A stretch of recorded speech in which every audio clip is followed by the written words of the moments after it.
Hey there, everyone. It's Bob Martin, the RCSubGuy with the Nautilus Dry Docks, and this is the first YouTube Live that we have done, gosh, probably in like 2 years or something like that. I got Jason in the background there, Jason Butterfield, stripping some parts off the 3D printer, and Logan is here as well. It's my son Logan, the RCSub kid, and we are going to be coming to you live from the Dry Docks shop today.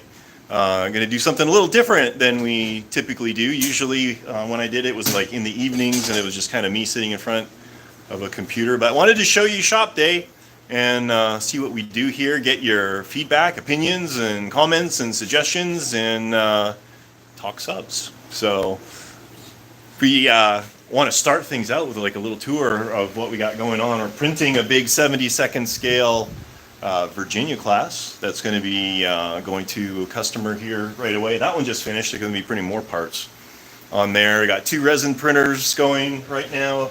This is making some adapters for the big Seahund that we have. So there's going to make some tube adapters for the fully functional RC torpedoes that are going to be going with that boat.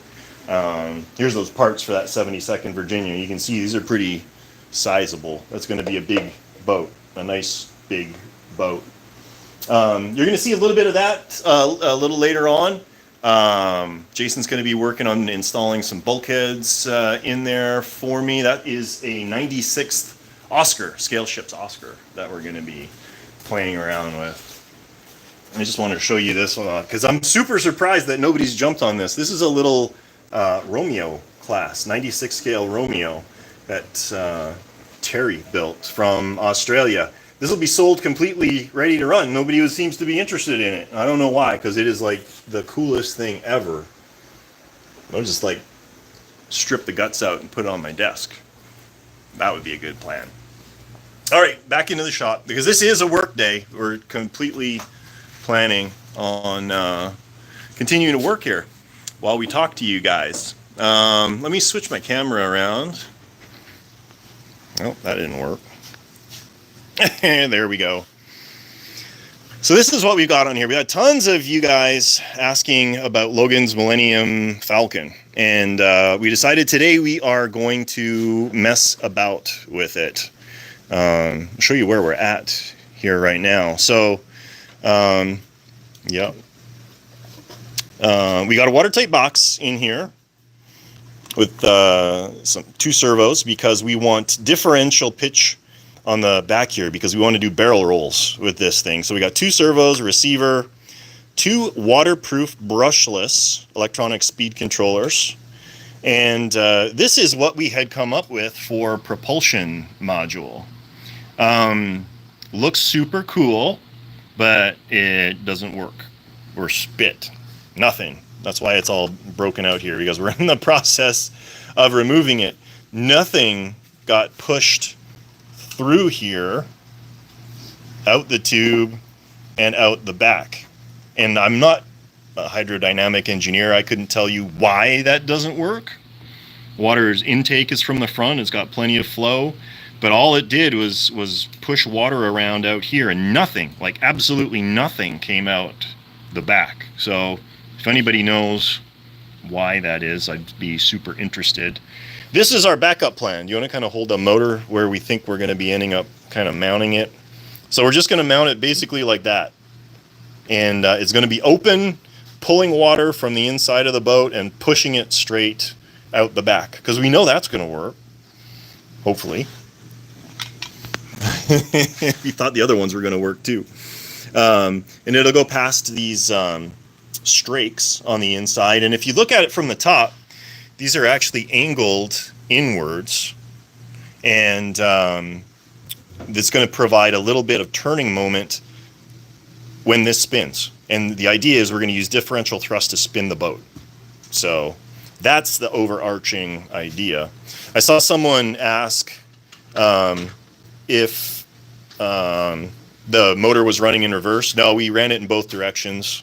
Pushed a lot of water out that way and nothing out that way. So yeah, it's a complete and utter mystery to us why that was happening. So what we're going to be doing now, and Logan's been doing like the bulk of this work.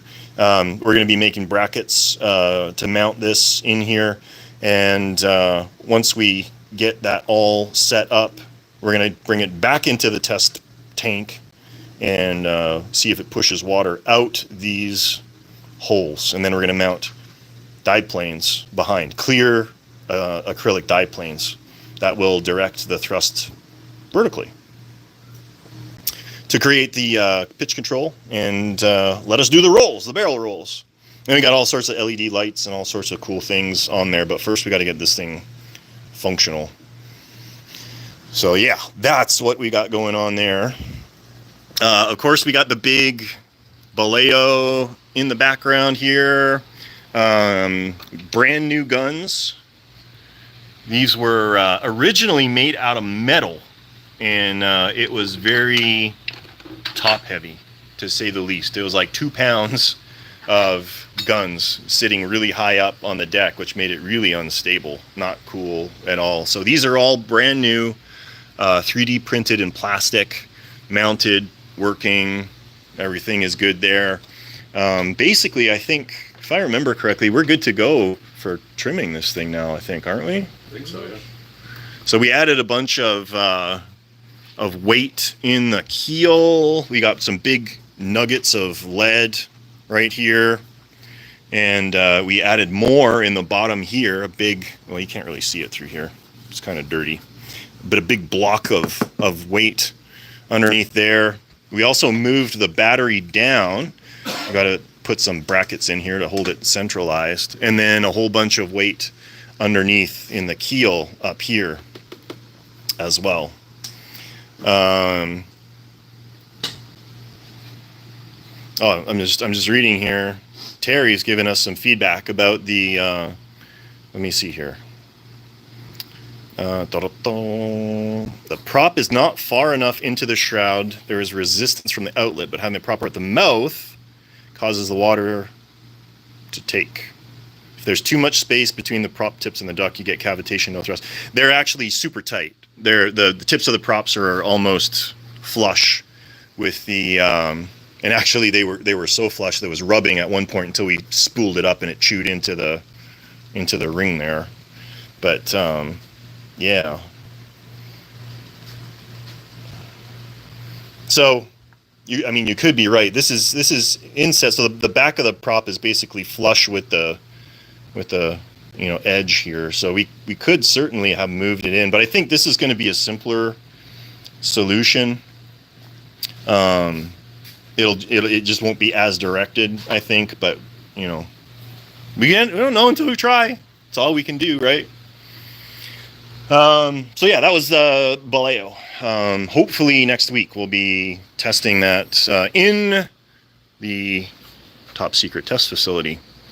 Over here we have an OTW Seahund submarine with a 3.5-inch watertight cylinder. This cylinder is all set up, configured, everything is installed, all the linkages are run. That's all set up, and we are in the process of building the fully functional torpedoes that will be, well, not fully functional. They will be firing. They go forward when we yell at them too. Yeah, exactly. I saw something from Matt there about water jet. I do have water jet files. That would be an option too, Logan. Like an actual intake from like a jet ski. Oh, they just use water jet propulsion, yeah. And then there's like a quart on the back that swivels back and forth for. But we can make that vertical instead of horizontal. Yeah. I've got files for that. But I mean, Matt, I'll take whatever you got. But I do have files for a water jet intake. I should take a look at that. All our printers are busy right now, which is kind of sucky. But hey, over here, this is an interesting one. This is all 3D printed out of resin.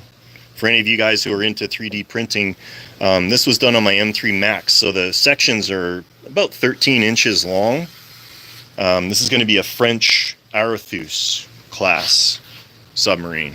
So we printed all the sections, we glued it together, and put epoxy fiberglass all on the inside for strength and rigidity. So we're just going to be tweaking all of that and doing some more sanding and filling to get that all perfect, and then that's going to be RC as well. Question for you guys. I've been trying to debate like a super easy way of turning the props on. So we've got this all engineered. We've got contra-rotating propellers that are going to be going in. Well, that we're considering putting in, I should say. There we go. And I've got the gears for the gearbox, which is going to be over there. So you got these 45 angle gears, degree angle gears, that I'll be building a gearbox for. But the question is, what's going to be the easiest and most reliable way to launch the torpedo, to have it turn on, and just as importantly, to have it turn off? I haven't messed around with big torpedoes like this before. So if anybody has any thoughts, that would be super interesting. What would be the easiest way to do that? Nothing. After the 3D files for the Gator guns. What's that? Do you have 3D? No, Keith. No, I ordered those off Shapeways. RC, the whole thing. How is RCing it, keeping it simple? I'd have to do all of the rudder linkages and elevator linkages. Well, I guess just rudder linkages. Oh, well, the customer did not pay for RC torpedoes. Let's put it that way. They just need to shoot and go in a straight line and turn off again. And be able to come back. If anybody would like to be a patron and pay for the RCing just to see it done, you let me know. All right.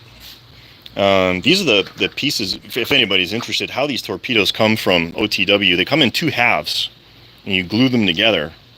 The whole thing is like a left and a right. And they're oval.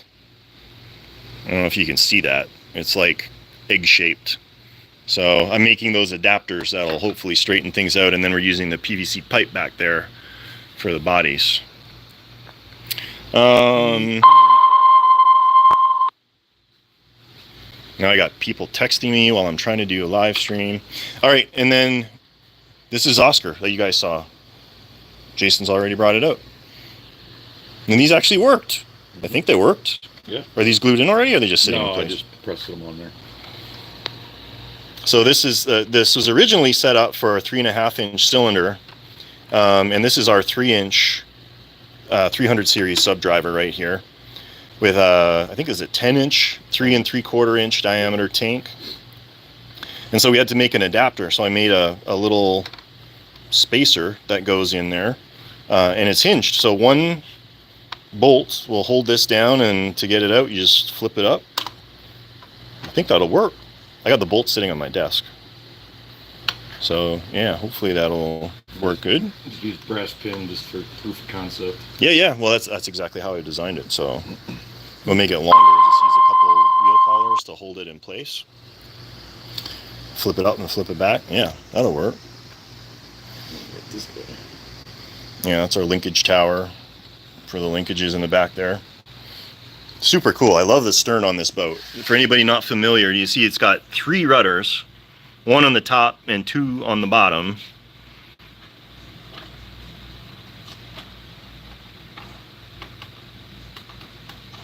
There you go. So let's see how that works. Should be super fun. So Logan, did you want to sort of monitor the chats? And maybe what we'll do is can just I can maybe clip this up above your workbench. Sure, yeah, I've got it pulled up right here. There's Okay. about a 10-second delay though, so if anyone says anything, it's gonna be probably 20 seconds before we see it. Okay, all right. Well, we'll let's see here. Will this work if I just snap this up here like this? Yeah, look at that. All right. I'm just gonna work because that's what we do here because we need to earn money. I think we decided we're going to do away with this. Oh, but well, we can continue working on the watertight box and everything for this. We can get that all finished up. But the water jet idea is actually super interesting. I mean, either way, we're gonna have to bore out a little bit of this. So what I might do is I just grab the Dremel and I'll just clean up the inside of here. You want to make that straight, and then this can be removed too if you want to do that. Yep, I'll just switch between the sanding disc and the Okay. Irish one. And then details in here for those of you who care. This is just like a junction box, a waterproof junction box from Home Depot, with the top. There's high quality and low quality. This one has an actual silicone rubber gasket, one-piece silicone rubber gasket. That's kind of what you want. The when I did that Flying Sub, it used the same thing, but it used a foam rod that you push in here, and that ends up with a seam on the back, and then you have to seal that. So for anybody looking to use these for a watertight compartment, just look on the inside and make sure it's a one-part rubber gasket around the inside. The other ones will work. You just got to do a little more work to make them work. Work to make them work. Why don't we swap around? Why don't we put if you're just going to be doing that, why don't we put you over there, and then we'll move Oscar here, and we'll continue to work on our linkages and that kind of stuff. Sure, that works. Okay. That sounds good. I'll leave this here for you.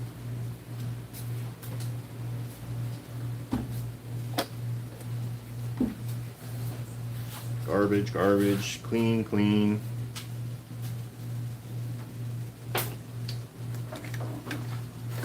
Whoop. There we go. Got stuck.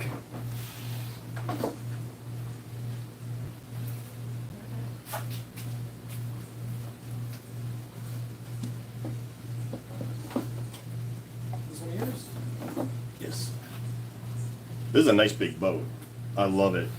So this is actually Kevin MacLeod did a version of the 96 scale Oscar, and in conjunction with OTW, we actually created a kit for that. So this kit came from Russia, from Vladimir, from Scale Ships. But of course, right now, with everything going on over in Ukraine, shipping things from Belarus, which is where he's out of, is somewhat problematic.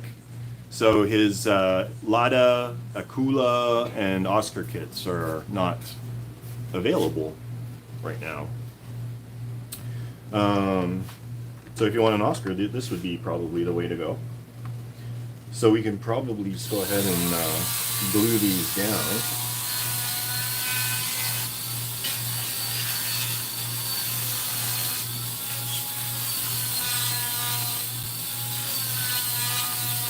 So Dave just said for the Falcon to think about a wide thruster output, and that would absolutely work. My only issue with that system is similar to the Flying Sub, is that when you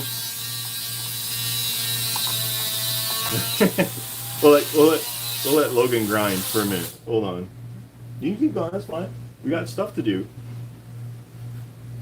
Alright, is that gonna work for the spacing for that? Also, if you're curious, I can hear you perfectly fine while the drill is going, because I can hear it through the... Oh, good. Alright, there you go. So David mentioned about wiring off a single water jet. But that would be, I think, very similar to the setup that we had with our Flying Sub. So the problem is when you do a turn, I think you would lose velocity, because you would lose, and maybe it would work. I'm still, someone was just yelling me about KISS principles, but the idea of wiring off thrust and having, a valve on the inside that switches and a flapper and all of that stuff, that feels more complicated than just having two propellers to me.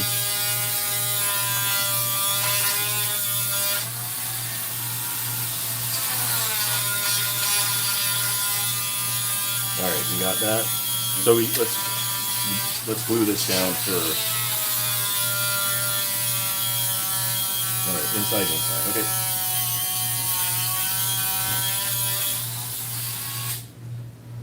So I'm using medium thick cyanoacrylate. And the surface of this is actually pretty rough, and so I'm okay doing it this way. All right.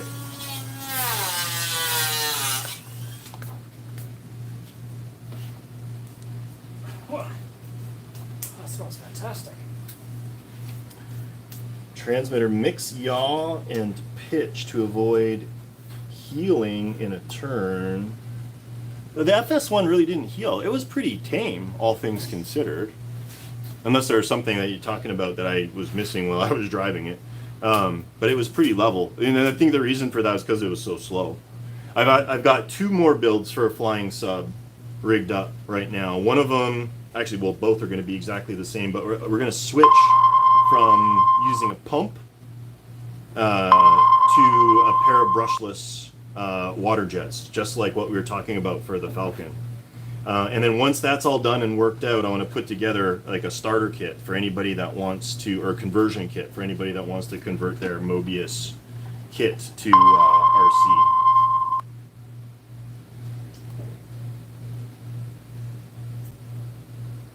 You want to bank? Well, I know you want to bank. But at that speed, you probably don't have to.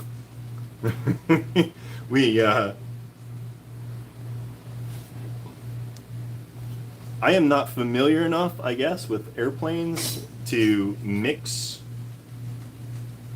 pitch and yaw to get the bank. I could play around with it, but a lot of these old radios don't really have the capabilities for mixing. All right, is that good? We're good. So we can get longer pins here.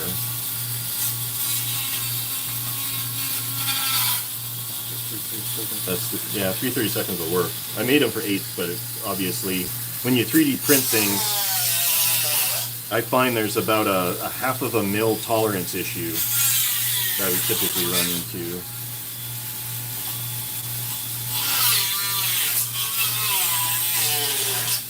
So make it like a 1/4 of an inch longer on each side.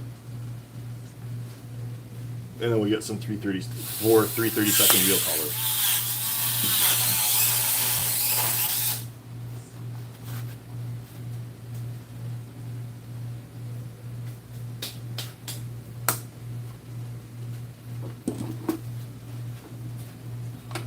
That fits.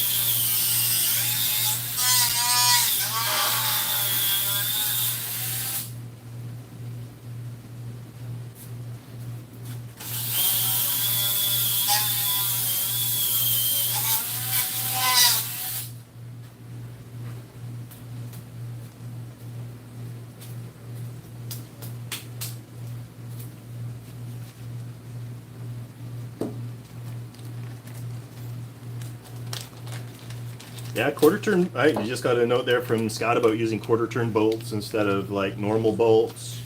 That would be super cool, but I don't have any here, and so we're just going to use normal bolts.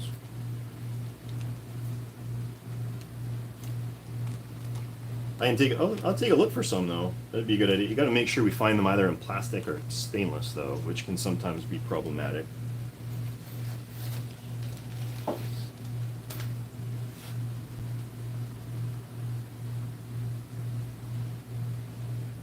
Not to mention the fact, knowing from experience, if it has anything to do with an airplane, each one of those hold-down fasteners would probably cost $850.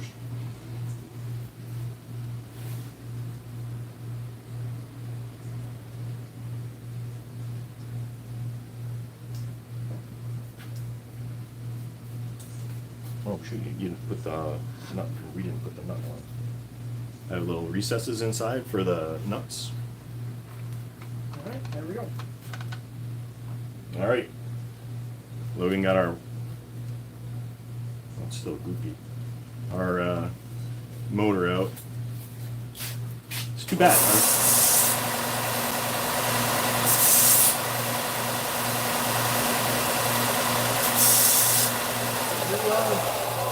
Officially back to square one. Back to square one, which is a good place to be. Can we get this chunk of black plastic out of there? Yeah, you can see I managed to burrow all the way along here. I'll keep burrowing around a little bit more. Yeah. We'll have to take a look at those files and see what kind of accommodation we're going to need to put in the back. Because I don't want to stray too far from, you know, aesthetics either. I don't want to have like a big module sticking out the back or anything like that. Yeah, it wouldn't really look too much like the Millennium Falcon if it had a full metal propeller sticking out its ass. So this is going to be an issue. We move this in without putting the bolts in place, nuts in place. Blast with some air real quick. It's gonna be too much now.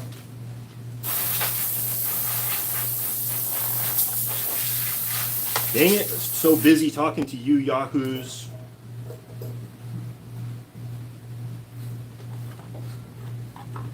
Is it going to break or is it going to come loose?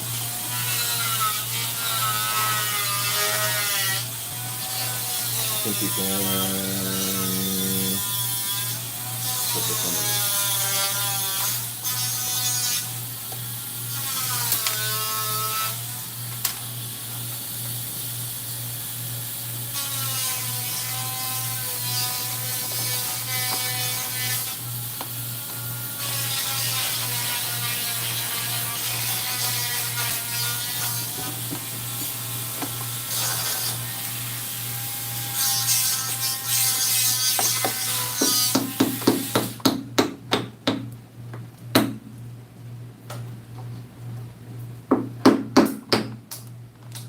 precision fitment right there.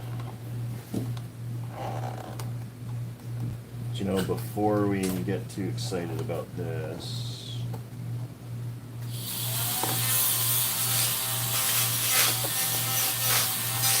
there we go.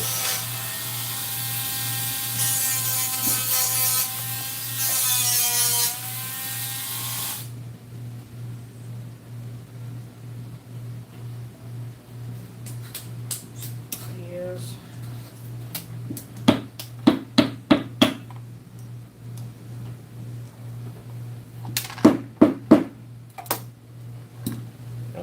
Yeah.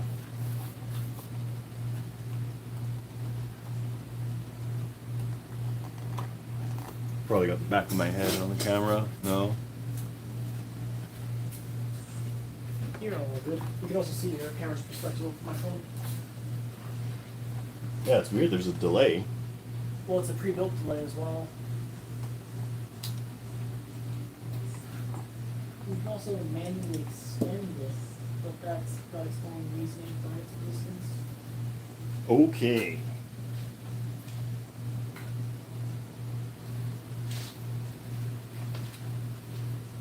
So you notice that there's actually a gap here as well in the sides, and this was done intentionally because geometrically these bulkheads are proper. These are going to need to get adjusted once we get to that point. And I just made a bunch of tabs, just like what David Merriman does when he does his kits. That'll go in there and keep alignment. So this has a built-in lip on the outside. This is 2 millimeters. This is 2 millimeters, and the upper hull fits right in the side here. So on the upper hull, we just need a tab to keep it pushed tight against the side there.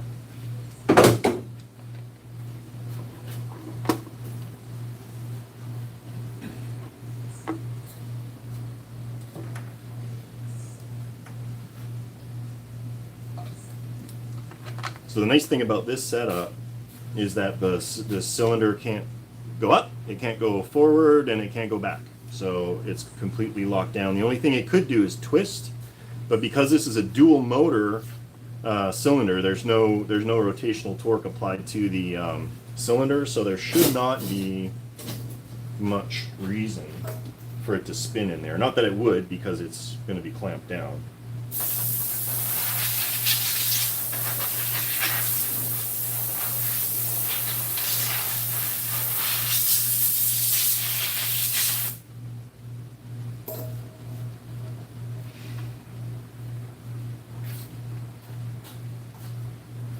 Yeah, Andy, Oscar class, Oscar 2.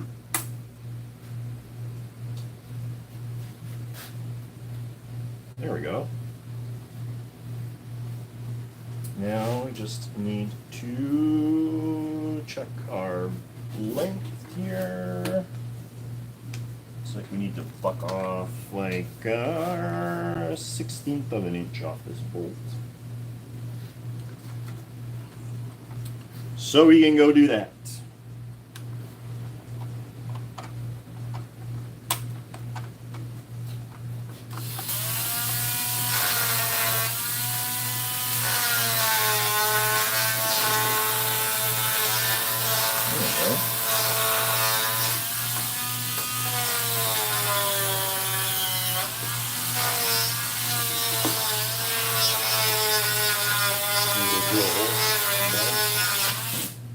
What's that? Oh, no, never mind. Nope. I'm just gonna buck this off a little bit. More grindy sounds.